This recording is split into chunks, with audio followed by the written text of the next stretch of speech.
Hello, I'm John. Welcome back. So I've got a tag video for you today. It's the Get to Know My Taste tag created by Sam at Thoughts on Tomes. And I was tagged by Alan at Alan's Reads quite some time ago, probably a month or more ago. I'm quite behind on my tag videos. And there are quite a few questions here. I'm going to try to do this relatively fast compared to my usual speed. I've noticed I'm pretty slow actually. I've noticed that if you speed my videos up to about 1.5 times as fast, that I actually speak like a normal person in a normal kind of cadence. I just noticed that. That's kind of funny to me. Okay, so I'll just dive right in then. Number one, how do you rate books? Give a quick rundown of how you do your star ratings, or if you don't use star ratings, how you evaluate books. So I don't do star ratings, and there's a reason for that. So I don't trust star ratings at all, and there's a reason. So I read a book last year, I think. I think it was last year or the year before. It was, I think it was 30 Seconds Over Tokyo. I think that's the name of it. So it's about the Doolittle raid where they flew, I want to say B-25s off of American carriers over Tokyo in 1942. Or, yes. So the thing about it was that book was written by a man who took part in the Doolittle raids over Tokyo. And he was, I can't remember if he was a pilot. I don't remember exactly what his role was. But he flew a bombing mission over Tokyo. They went to China and ditched their plane and all of this. So the book was written in 1942. It was published in 1942. One of the 1-star ratings on that book said, I can't believe he didn't talk more about what happened in 1945. What?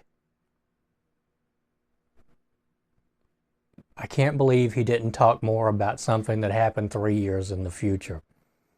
So that is why I don't trust 1-star, or I don't trust star ratings, because they are completely subjective, and not everyone who's leaving them is working right up in here. So I don't trust star ratings, and I don't give star ratings. I guess I just evaluate books on a pretty simple scale of I enjoyed it, but you probably wouldn't, or I enjoyed it and you probably would, or I didn't enjoy it, but you might, and I didn't enjoy it, and I don't think you will either. So I guess that's how I rate books. Number two, how do you approach reviewing books? What's your review style? Are you analytical, emotional, casual, or structured? I think it's fair to say I'm not very structured. I really didn't give much thought to reviewing books until I started this channel. And I realized that trying to discuss books on camera is not the easiest thing in the world when you come from my sort of background with books, which is that, so I write about books I read every day. I write every day, and I've been doing this for years and years, but my writing doesn't really have any structure to it other than I do it whenever I feel like it.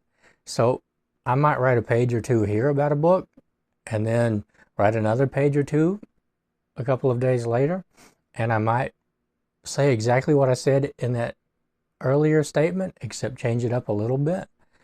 And that doesn't really lend itself very well to reviewing books for other people. And I also don't think that I actually review books at all. I think I just get on camera and talk about them. So I think that reviewing books is more of a professional thing, whereas I'm basically a rank amateur as far as this goes. I think that if you go back and watch my earlier videos, you will see that I tried to pack everything about plots and characters into the videos, and it made them really long and rambling, and I think I'm getting better about that, even though I'm kind of rambling right now. Question 3. What's the book that made you a reader? Whether it was your first favorite or the one that got you hooked, what book started it all? So I was always around books growing up. I don't ever remember there not being books. And I learned to read when I was probably 4, somewhere in there. So I've been at it for a long time. But the book that I remember most from that period Like the very first one I can think of, not the first one, but the one that I remember being captivated by was like a like an encyclopedia, like a visual encyclopedia. I think it was probably a children's encyclopedia, but it had all these different subjects in it, and uh, it was completely illustrated. And there were things like what color flame different gases emit. So some gases have a white flame, a blue flame, a green flame. That was just really interesting. But this entire book was just fascinating to me. It was a gift. And I remember carrying that thing around all the time, looking through it all the time. And I think that's kind of what made me a reader. There were lots of other books. I've talked about reading the Gary Larson's The Far Side with my grandpa, for instance, and like scary stories to tell in the dark and things like that. So, but that encyclopedia is the first thing I really remember latching on to. Number 4, do you have a genre niche? Are there certain genres you gravitate towards, or do you read widely across genres? So I read pretty widely these days. When I was growing up, I read a lot of horror mainly. I would say I read pretty widely. I read a lot of nonfiction. I read mysteries, thrillers, horror novels still. I know you probably don't believe this, but I do read literature every now and then. I just haven't. Ever since I started this channel, I don't think I've read one book that would probably count as literature. But I used to. It's just, I kind of go through these cycles of things that I'm interested in, and I never know what I'm going to be interested in. And that's why I read widely, because I don't like to stay in one genre very long. I like to move around. I like to go from a mystery to a horror novel, from a horror novel to something nonfiction, maybe a micro history or something like that. So I read pretty widely these days. Question 5. Do you generally prefer character-driven or plot-driven stories? I'm easily bored by character-driven stories mostly. So I'm definitely more of a plot reader than a character reader. I can get pretty bored pretty fast if an author concentrates too much on characters and their internal thoughts and feelings and their relations to one another. And I really don't like family-driven stories. I don't like love triangle stories. I'm very much a plot-driven reader. I want things to be happening left and right. I don't really want them to be based around characters or, social whatever. It just doesn't do much for me. It never has. Number 7. What's a book you love so much that if someone doesn't like it, you know your reading tastes don't align? The book or books where a difference of opinion is a strong indicator of different reading preferences. So I would say I don't think I would pick a book. I think it's more of a mindset.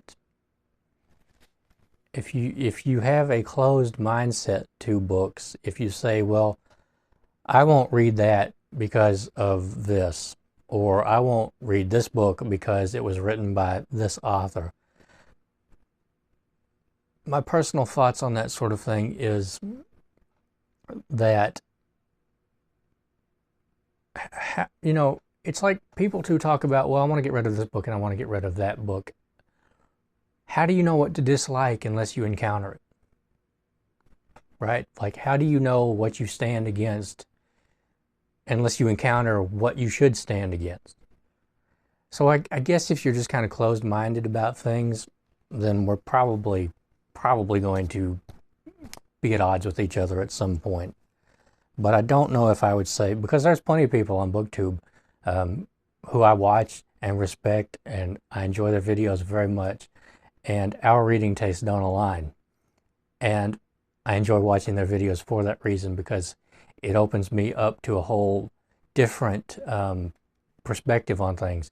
They show me books that I wouldn't encounter on my own, that I have no real interest in reading, but I really enjoy hearing other people talk about them. And some people on BookTube have said some pretty mean things about books that I've enjoyed, but I don't take it personally. I didn't write the book, you know. Now, if I did write the book, we might have a difference, but I've never published my book, and I don't think I ever will. Number 6. You know, I think I have these two questions backwards. I think number 6 is actually... Oh, I see what I did. Okay, that's what the little arrow is. I messed that up. So this is actually question number 6. What's a book you love so much that you don't care if others don't like it? What's the one book you love enough for everyone?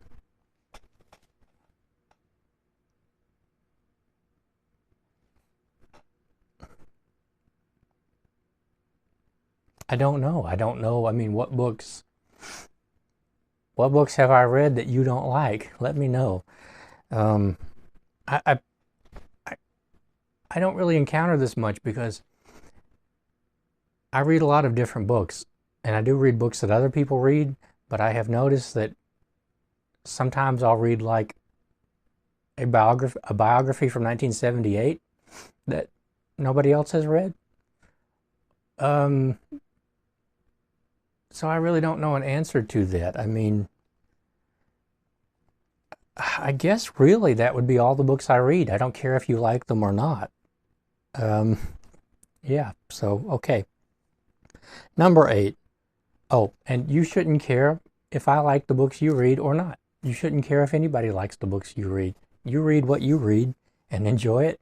And if people don't like it, they can take a hike. Okay, number 8.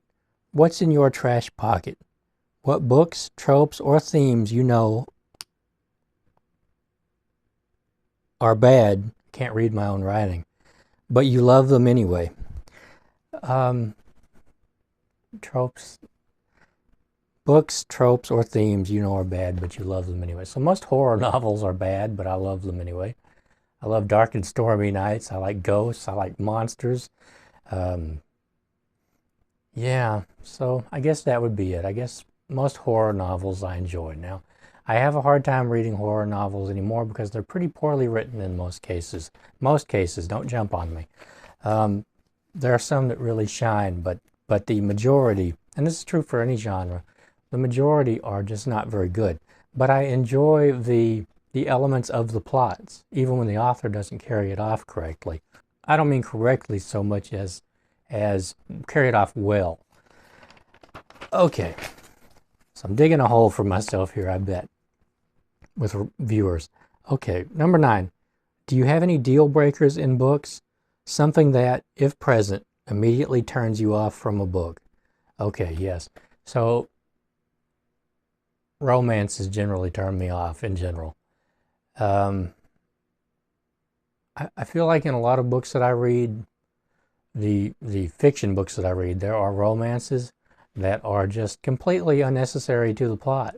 And I read once, an author was writing about how, this is years ago, but they were forced by their publisher to insert romances into the books that they were writing, even though they didn't want to.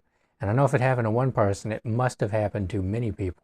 And so I read books all the time where I feel like a publisher read a book and said, we can't publish this. There's no romance in this.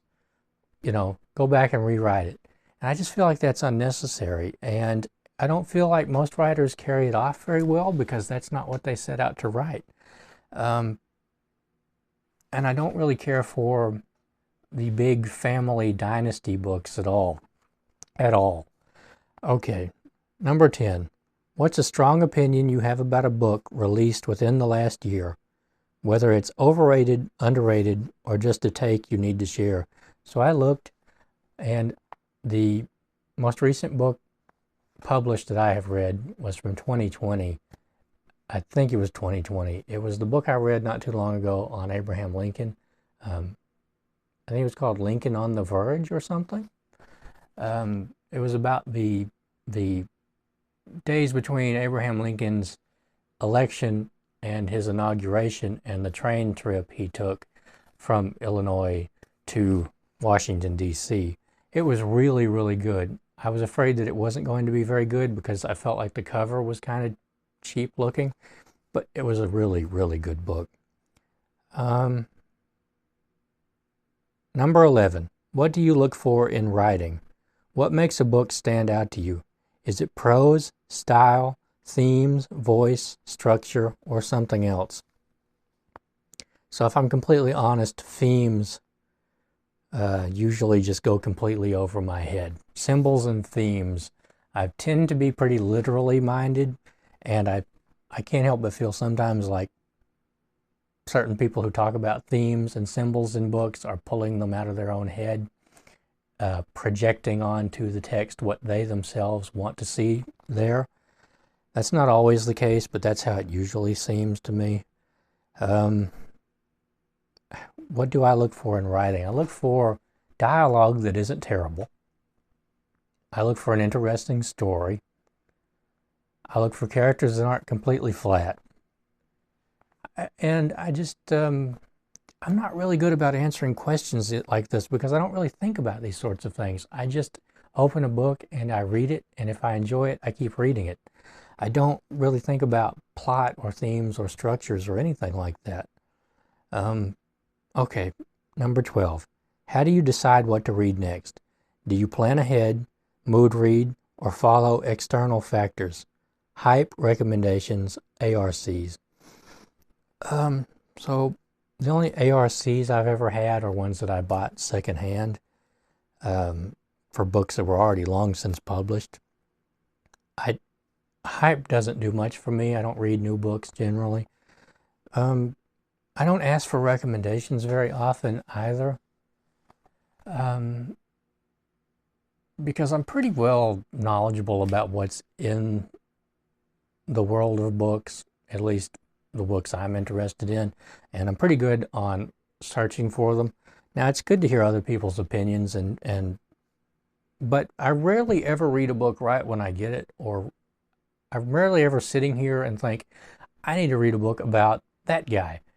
And so I don't really ask for recommendations very often. I've asked for one recommendation in the past couple of years, and it was, I asked Steve Donahue if he could recommend a biography of Ronald Reagan that would kind of humanize him to me, because I read Dutch by Edmund Morris.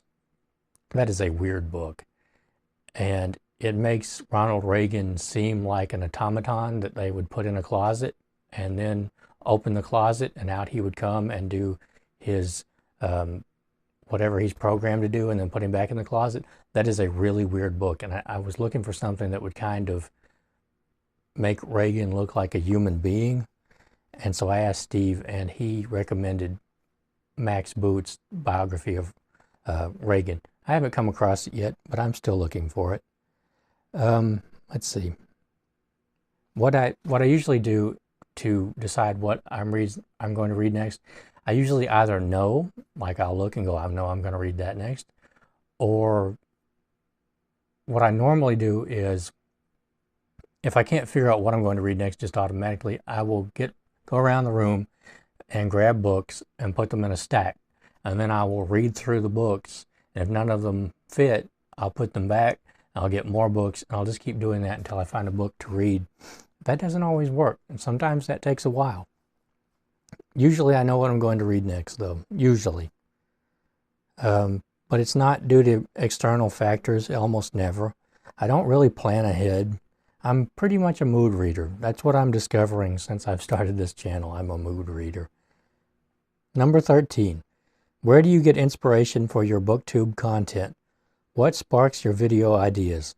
Other creators, trends, personal reading experiences? So it's almost entirely personal reading experiences. And every now and then I'll dig something out of the closet and go, this is neat. I mean, maybe you'd like to see this. But I really haven't achieved the goal that I set. So I got into this to be a part of the dialogue about books, and I don't think I have made a single like response video or anything like that since I started this channel. I don't think that I have done like an opinion video. I don't think I have. Part of that is reticence on my part to become engaged in a shooting war.